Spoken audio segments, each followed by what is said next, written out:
Hello everyone, आप सभी का मेरे इस YouTube channel @exam warrior official पर स्वागत है।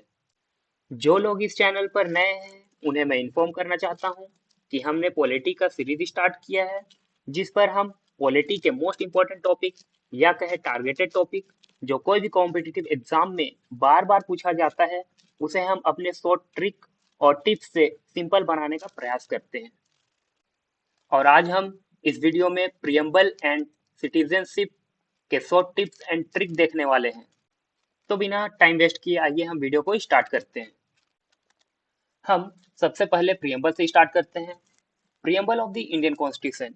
प्रियम्बल हमारे कॉन्स्टिट्यूशन का एक इंट्रोडक्टरी पार्ट है जो इंडियन कॉन्स्टिट्यूशन के आइडियाज और ऑब्जेक्टिव को रिप्रेजेंट करती है। प्रियम्बल्स के वर्ड को याद करने का जो शॉर्ट ट्रिक है वो मैंने यहाँ लिख रखा है। इस लाइन को याद रखना है। आप इस तरह से इससे याद रख सकते हैं, जैसे सो सो सो एक जगह का नाम है। सो सो से डॉक्टर, डी आर का मतलब यहाँ doctor, D R doctor just leave, L E F leave. इस लाइन को हम ऐसे याद रख सकते हैं। सो से डॉक्टर जस्ट लीव। और हमारे कॉन्स्टिट्यूशन के प्रियम्बल में जो ये इंपॉर्टेंट वर्ड दिए हुए हैं, ये सब वर्ड आपको याद हो जाएंगे। How to remember all this tricks. आइए हम सब देखते हैं इन सब वर्ड्स को ट्रिक से कैसे याद रख सकते हैं। यदि आप लोगों ने प्रियम्बल देखा है तो आप लोगों ने देखा होगा कि जो प्रियम्बल्स में वर्ड है उसे दो पार्ट्स में डिवाइड किया गया है। एक है नेचर ऑफ इंडियन स्टेट, कि इंडिया अपने आप को किस तरह से रिप्रेजेंट करता है। और दोस्तों, मैं यहाँ आप लोगों को बताना चाहता हूँ, ये स्टेट शब्द से आप कंफ्यूज मत होइएगा, क्योंकि मैंने पहले ही के वीडियो में मैंने आपको बताया हुआ है कि हमारा आर्टिकल 12 जो है वो इस टर्म को डिफाइन करता है, टर्म स्टेट को डिफाइन करता है। और यहाँ स्टेट का मतलब होता है कोई भी गवर्नमेंट बॉडीज या ऑर्गेनाइजेशंस। तो इससे आपको कंफ्यूज नहीं होना है। इससे आपको जो स्टेट राज्य नहीं समझना है। यहाँ स्टेट का मतलब है गवर्नमेंट बॉडीज या गवर्नमेंट ऑर्गेनाइजेशन। और जो नेक्स्ट पार्ट है प्रियम्बल का, वो रिप्रेजेंट करता है ऑब्जेक्टिव ऑफ इंडियन स्टेट, मतलब इंडिया जो अचीव करना चाहता है। यहाँ ऑब्जेक्टिव का मतलब इंडिया जो अचीव करना चाहता है।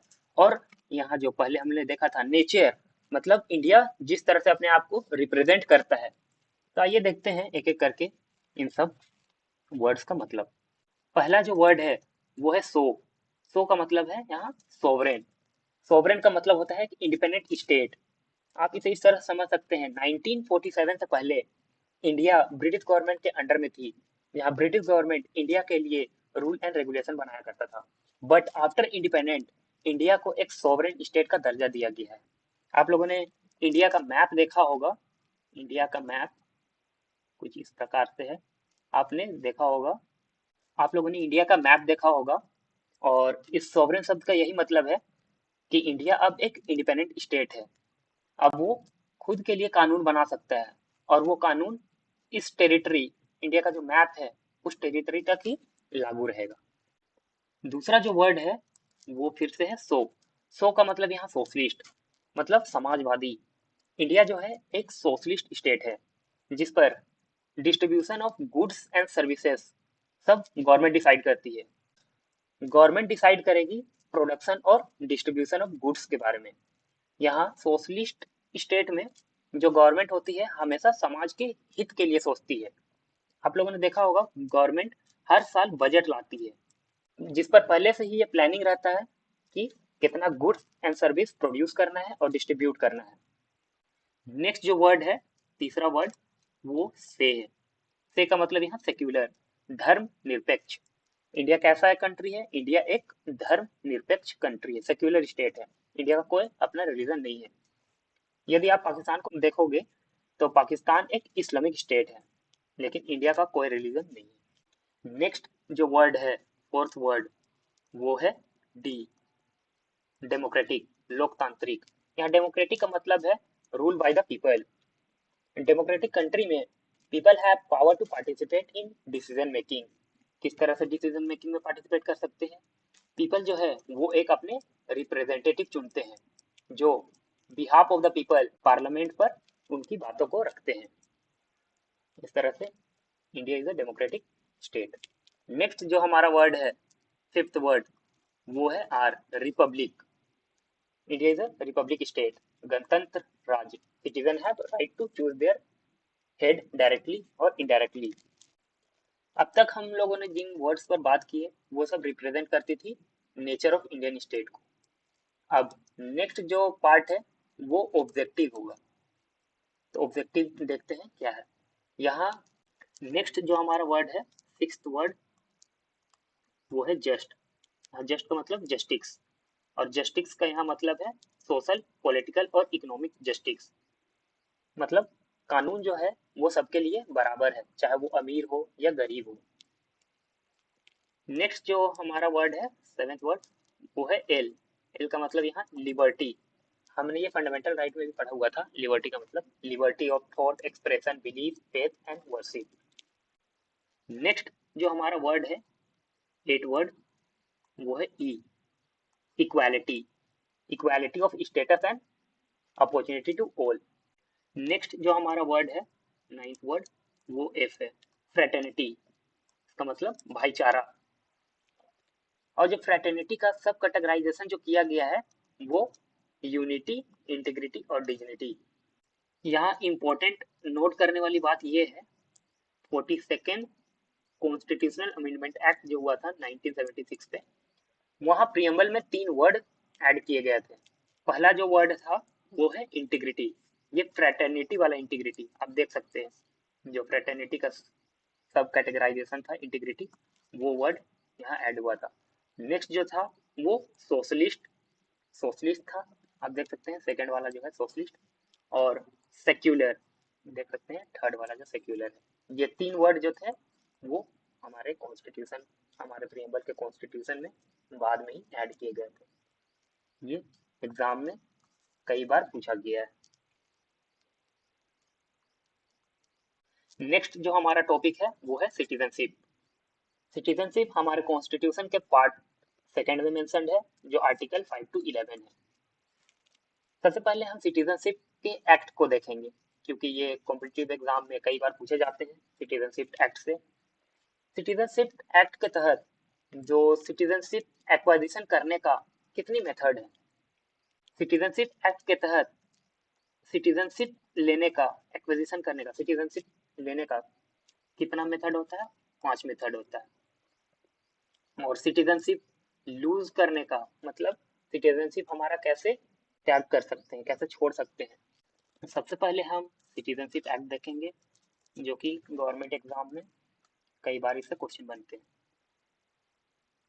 सिटीजनशिप एक्ट के तहत सिटीजनशिप एक्वाजिशन करने का तरीका, सिटीजनशिप लेने का 5 तरीका होता है, और सिटीजनशिप लूज करने का मतलब सिटीजनशिप आपका खत्म हो जाएगा, वो 3 तरीका होता है। सबसे पहले बात करते हैं एक्वाजिशन का। इसे हम याद कैसे रख सकते हैं। इसे याद रखने का ये टर्म है ब्रांड, BRAND, ब्रांड। आपको ये वर्ड को याद रखना है और ये 5 तरीका आपको याद आ जाएगा। यहाँ बी का मतलब है बर्थ। यदि आपका जन्म इंडिया में होता है, आपके पेरेंट्स भी इंडियन है, तो आप इंडियन सिटीजन कहलाएंगे। आर का मतलब है रजिस्ट्रेशन, रजिस्ट्रेशन के थ्रू आप यहाँ सिटीजनशिप ले सकते हैं। ए का मतलब है एक्वाजिशन। यदि इंडिया कोई जमाने में कोई टेरिटरी को एक्वायर करती है, मान लीजिए कि पाकिस्तान को हम लोगों ने कैप्चर कर लिया, तो वहाँ के जो सिटीजन है वो इंडियन सिटीजन कहलाएंगे। नेक्स्ट जो है नेचुरलाइजेशन। नेचुरलाइजेशन के थ्रू रह के आप कुछ साल इंडिया में रह सकते हैं, फिर सिटीजनशिप के लिए अप्लाई कर सकते हैं, तब आपको इंडियन सिटीजन माना जाएगा। नेक्स्ट जो है आपका वो है डिसेंट। डिसेंट का मतलब है यदि आपके वंशज कभी इंडिया में रहते थे तो फिर आप इंडियन सिटीजन के लिए अप्लाई कर सकते हैं। नेक्स्ट हम देखते हैं कि हम इंडियन सिटीजनशिप अपना कैसे गवा सकते हैं, कैसे लूज कर सकते हैं। इसके 3 तरीके हैं। इसे याद कैसे रखना है, इसे याद करने का वर्ड मैंने बनाया है TDR। इकोनॉमिक्स में आप लोगों ने पढ़ा होगा TDR के बारे में, टैक्स डिडक्शन रेशियो। आप इसे इस तरह से याद रख सकते हैं TDR। टी का मतलब है यहाँ टर्मिनेशन। यदि कोई पर्सन ने कोई अदर कंट्री का सिटीजनशिप ले रखा है तो इंडिया का जो सिटीजनशिप है उसका वो ऑटोमेटिकली टर्मिनेट हो जाएगा, वो रद्द हो जाएगा। नेक्स्ट जो वर्ड है वो है डिप्रीवेशन, मतलब किसी पर्सन ने फ्रॉड से सिटीजनशिप लिया है या इंडिया के थ्रू वो डिसलॉयलिटी दिखा रहा है, तो उसका सिटीजनशिप खत्म हो जाएगा। नेक्स्ट जो है वो रिनोन्सिएशन, मतलब वो खुद से त्याग दे कि अब मैं इंडिया का सिटीजन नहीं रहना चाहता हूँ, मैं किसी और कंट्री का सिटीजन रहना चाहता हूँ। इस तरह से आप इसे याद रख सकते हैं। एक्विजिशन करने का तरीका था ब्रांड, लूज करने का तरीका था टीडीआर। नेक्स्ट जो है हम देखने वाले हैं कि हमारे सिटीजनशिप के जो आर्टिकल है, आर्टिकल 5 to 11, इसे हम कैसे याद रख सकते हैं। तो इसे याद रखने का सिंपल तरीका है कि आपको इन नंबर्स के हिंदी नाम याद रहने चाहिए। जैसे 5 का मतलब 5 है, 6 का मतलब 6 है, 7 का मतलब 7 है, 8 का मतलब 8, 9 का हिंदी नेम 9, 10 का 10, 11 का 11। आइए हम एक एक करके इसके ट्रिक को देखते हैं किस तरह से याद रखा जा सकता है। आर्टिकल 5 है, इसे याद रखने का तरीका है कि हमारा सिटीजनशिप जो है वो आर्टिकल 5 to 11 है, और 5 क्या है, यहाँ बिगनिंग है, स्टार्टिंग का आर्टिकल है, तो आप इसे याद रख सकते हैं बिगनिंग से। इस तरह से आप देख सकते हैं citizenship at the commencement beginning of the constitution, जब कॉन्स्टिट्यूशन बन रहा था उस समय जो सिटीजनशिप के एक्ट बने थे उसके तहत जो सिटीजनशिप दिया गया है उसके बारे में ये आर्टिकल 5 बात करता है। नेक्स्ट जो आर्टिकल है वो आर्टिकल 6 है, और इसे याद रखने का तरीका बड़ा ही सिंपल है। जब 1947 में देश का पार्टीशन हुआ, इंडिया और पाकिस्तान बना, दो अलग स्टेट, तो कुछ लोग जो इंडिया से पाकिस्तान चले गए थे वो एक साल बाद, जब वो 1948 में 19 जुलाई से पहले जब वो इंडिया माइग्रेट करके आए तो उसके लिए सिटीजनशिप एक्ट बना था उन लोगों के लिए। तो आप इस तरह से इसे याद रख सकते हैं, जैसे जो पाकिस्तान से आए वो क्रिकेट बहुत बढ़िया खेलता था, कोई पर्सन समझ लीजिए, कोई पर्सन जो आया वो क्रिकेट बढ़िया खेलता था, वो खूब छक्के मारता था, तो आर्टिकल 6 से छक्का याद रख सकते हैं, वो खूब छक्के मार रहा है।